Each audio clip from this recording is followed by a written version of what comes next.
እዚህ ጋር የ30 ሰከንድ ስለ ራሴ ልንገራችሁ። በተሰማችሁ ስሜት ሰዎች ብዙ ሰዎች ደውላችሁልኝ ነበረ። አመሰግናለሁ። ስለ እኔ ጤንነት ስለተጨነቃችሁ። ስለ ሞቴም ያወጃችሁ አላችሁ።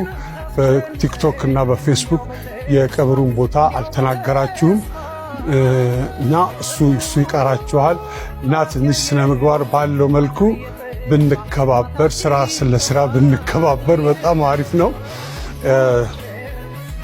ታሟል ሲባል ሞተ፣ ሞቷል ሲባል ተቀበረ፣ ተቀበረ ሲባል ተነሳ። እነዚህ ወሬዎች ትንሽ ያስቸግራሉ። እኔ እዚህ ሳገለግላችሁ እኔ ነኝ፣ ለቤተሰቡ ግን ደግሞ በጣም አስፈላጊ ሰው ነኝ። እናንተ ለቤተሰባችሁ እንደምታስፈልጉት ሁሉ ማለት ነው። ስለዚህ የምትጽፉትን ጽሑፍ አስቸጋሪ ሊሆን ስለሚችል ጥንቃቄ አድርጉ። ብቻ አመሰግናለሁ ስለሁላችሁ።